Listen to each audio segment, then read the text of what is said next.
Greetings, Goddess Body, Mind, Spirit community. This is your Goddess Guru, Tyra Omilade, here to share a word of inspiration with you on your path to self-realization and self-mastery.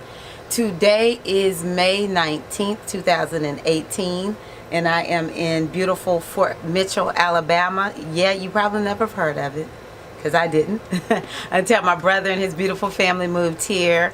I'm so excited. My niece is graduating today, so I get to come here, be immersed in nature, as well as spend time with my family and watch my beautiful niece, Tanisha. Congratulations, Tanisha, graduate today. Today is also Malcolm X's birthday. He is one of my all-time favorite ancestors. I love Malcolm X, so Mojiba Malcolm X. We appreciate the legacy that you have left, and we look forward to understanding what part of the legacy do we need to pick up and continue to carry on. So I wanted to do a quick reading for you all today. We have a lot going on in the universe. There's lots of planetary motion, lots of action happening in the world, and it really does take us following the wisdom of the oracle, be it our own internal oracle or the oracles that have been given from up on high from ages long time ago. It takes us staying in touch with the wisdom of the universe in order to keep ourselves on the straight and narrow path toward our self-realization and our self-mastery. And so I wanted to take time to share a word with you all today, because whenever I'm with my brother, I have to make a video because he is like the family videographer that is the best. And this reading is actually sort of interesting. I had said that I wanted to start using my Pathways Oracle a little bit more. A lot of those of us who are looking at these videos, though we understand that our ancestors hail from a different land. I just don't know, people who describe themselves as Native American watching my videos. The majority of us, our ancestors hail from somewhere else, but we were born here in the West. A lot of us are from the United States of America. And so sometimes understanding the oracles of the past, it really does take some study because it's a cultural thing. There's many reasons. So for instance, I'm talking about the Metu Neter Oracle. It took me a while to really be able to wrap my mind around this oracle in a way where when I do a reading, I'm able to translate what is the oracle saying so that it makes sense, so that you can use this wisdom and apply it in your own life. But oracles like my Pathways Oracle, it is written in American English. It speaks to the Western mindset. And so let me start off with the Metu Neter Oracle, and then I'll go to the Pathways Oracle. They are connected. This is just so amazing to me. So the first card that I pulled from the Metu Neter Oracle is Nekhbet. The second card I pulled is Het Heru. Now, the other day we talked about this Oshun energy. And you remember I told you a lot of times we think orange and yellow, but Ra'u Nefer Amen says green. So this is why Het Heru, which is also the energy of Oshun, is yellow and green on this card.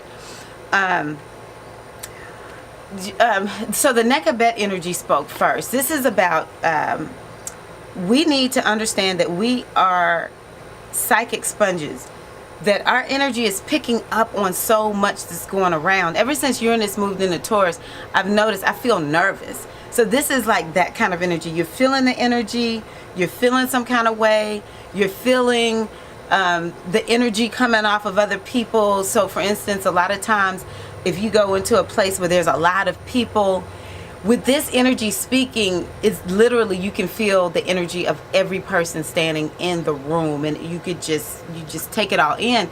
But we have to be careful of that, because once we start taking on the energy of other people, if we don't define our own energy for ourselves, we don't keep our energy clear, then what ends up happening is we think it's our energy and we start operating according to that energy. So Nekhbet, speaking in the negative, is saying we're picking up on a lot of energy from other people, and we really need to make sure that we keep our energy clear. so that when we pick up on someone else's energy, we're not taking it on as our own. Because sometimes what happens with Nekabet, you'll feel yourself getting sick. You'll catch bacterial infections or viral infections will happen. And this is because our immune system gets weakened, because our energetic system is getting weakened. And so we really want to make sure that we are doing all we can to take care of our energy body. This is also saying we need our yoga, we need our deep breathing. This is the energy of, in astrology, this is the North Node, or Rahu, okay, which is what makes this so interesting. Because the North Node, if you don't know where the North Node is in your birth chart, I encourage you to figure that out. The North Node speaks to a mission in life. Now, I plan on learning a little bit more about the North Node. I'm not going to go into it too deeply. But I do know this energy of Rahu, which is also related, it's connected to Uranus, is very like voracious energy. It's the energy that is like, it's obsessive, and this is why it's part of your mission. You must go in the direction of Rahu. Rahu is going to pull you in that direction.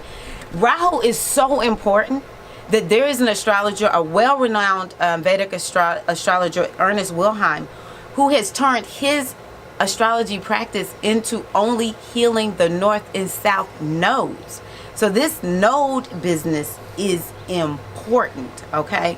And so what we want to be careful of when we're dealing with nodes, and I'll just skip on over to the pathways, is addiction.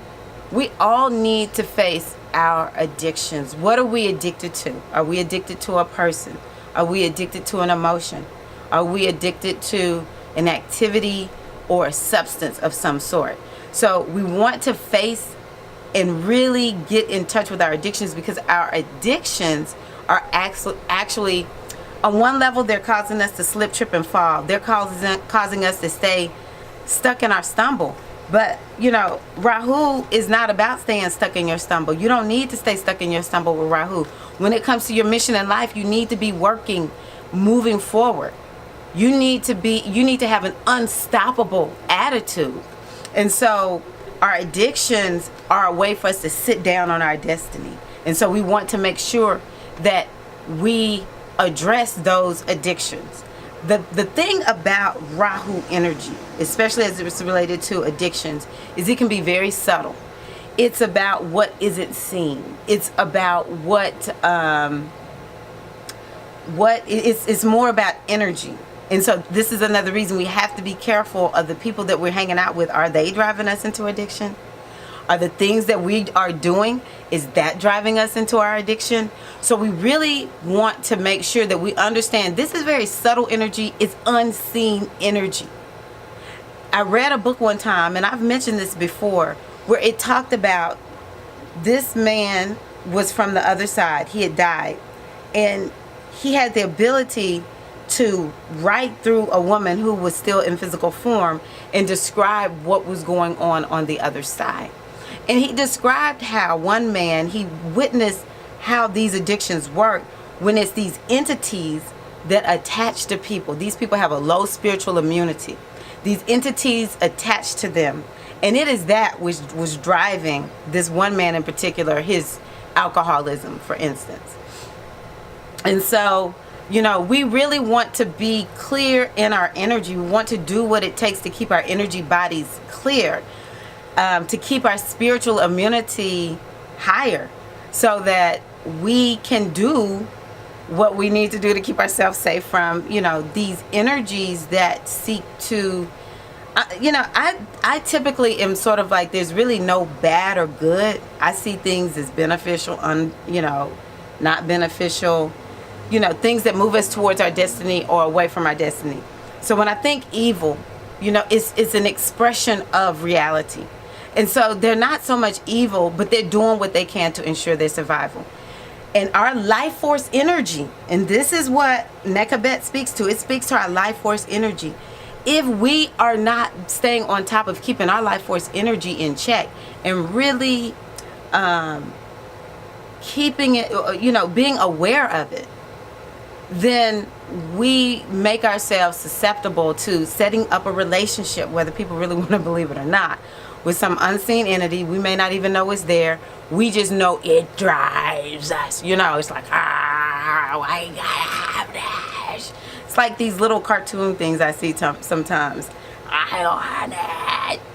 And that's how we are. That's how we are about stuff in life that doesn't really matter, right? So, you know, we're really wanting to face our addictions as well as manage our energy. And, you know, one of the beauties of yoga, which is what Rahu speaks to, or Nekabet, is it seeks to create more balance. It seeks to create more of a unification of body, mind, and spirit. The breath, you know, that is important. We need to be doing our deep yogic breathing. So this is another reason, you know, most people who get out of addiction, they just make some changes in their minds. They break up with their addiction and they start doing other things to shift their energy away. And guess what? They're more happy. Which is what Heteru speaks to Oshun. Oshun says, hey, we need to be happy. We need to walk in our joy. Can't remember who it was, but it was it's the Sky Priestess, if you want to find her on YouTube or Facebook.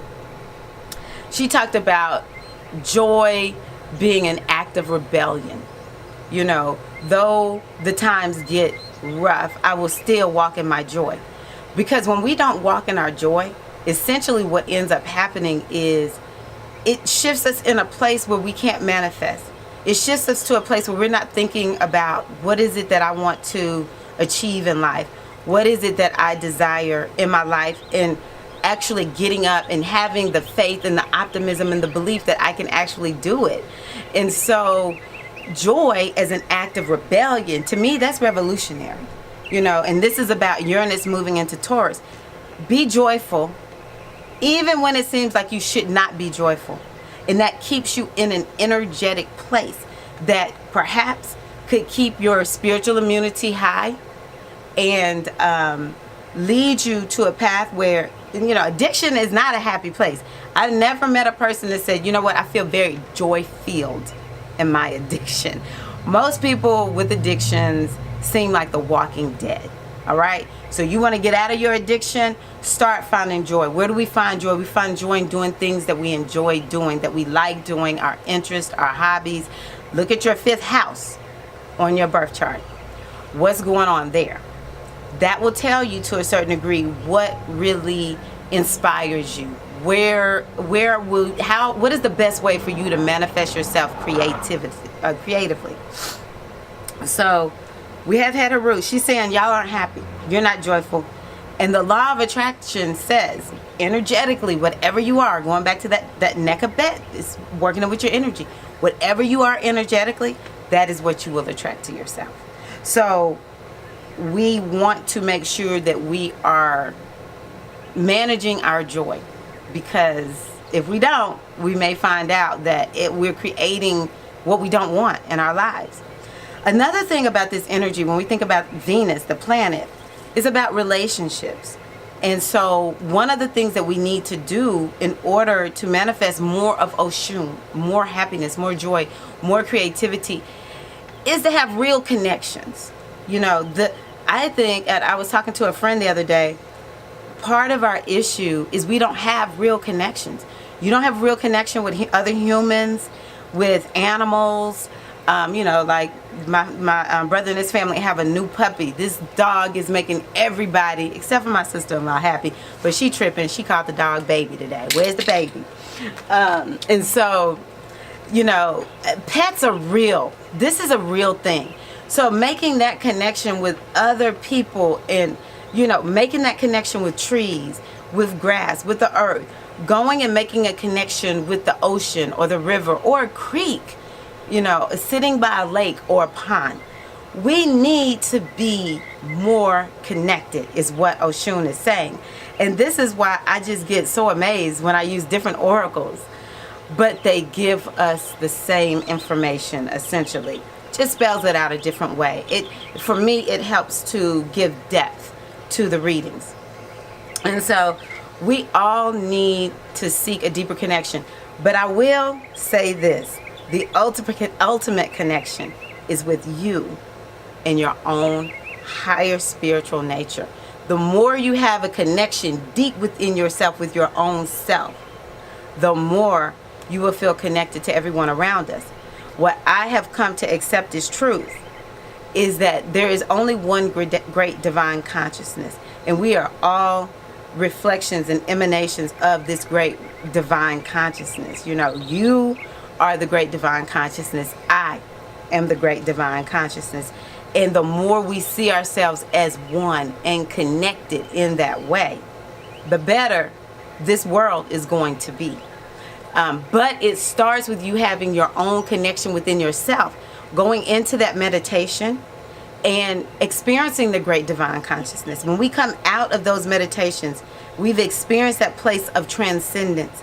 We come back and we look at each other. Even if I'm looking at somebody who is saying, I hate you for whatever reason, when I truly am transcended and connected to the great one divine consciousness, I'm not tricked by somebody's ego. And this is how we bring, going back to Oshun, more beauty, more harmony. This is what she speaks to. Beauty, harmony. The more beauty and harmony we have in all the land. And so I just wanted to share this word, hoping that it will give us hope. I sometimes just feel so disgusted with what I see in this world, but I can't give up hope, because you know what? I'm still here. So I must go to the oracle and allow myself to be led, guided, and directed by the oracle, by the higher wisdom, which we can see is manifest in all of nature. If we keep our eye on the prize called wisdom, we cannot go wrong. I do want to just add in that I have no idea what was going on with my brain the other day, but I could not come up with animal totems. And so Yemonja would be the turtle. That is a Native American animal totem that is related to Yemonja. Eshu would be the monkey, because the monkey is the trickster, Eshu is the trickster energy, or Elegua. And so the monkey would be an animal totem. Now, I'm not saying the monkey comes from the Native American tradition, but when I look across other traditions, the monkey is the trickster energy. I think Obatala and Orser, I think I mentioned that the other day, that energy is the eagle. Shango, my Baba Kali also said, is the hawk. Now, you know, Shango is known to be a strategist. So the hawk's vision is why it would be, because, you know, of course, the eagle's vision is higher, and they talk about the eagle communing with the great divine consciousness, the sky god. In the ancient Kemetic or Egyptian tradition, this would be Amen, and in Ifa it would be Olodumare. Okay, but the eye of the eagle, you know, it is strategy. You just study hawks. They sit perched, not super high like the eagle per se, but they sit and they strategize. What will they do? So it has more to do with that strategizing energy of Shango. Also that vision, you know, the ability to see what needs to get done. I told you the otter for Oshun, Yemonja, Shango, Eshu. I can't remember anyone else, but I just wanted to make sure I mentioned that today. So I appreciate you all for joining me today. I hope that this will help you. All that I've shared will help you. We must apply it. It's not enough to listen to it. We must apply what the oracle says to our lives.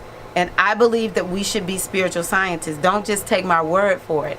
Apply it and see, does it work? This is how I've gotten off into astrology. I started actually applying what I was learning, and it's working for me. It's helping me to step my way more in the direction of what I want to do.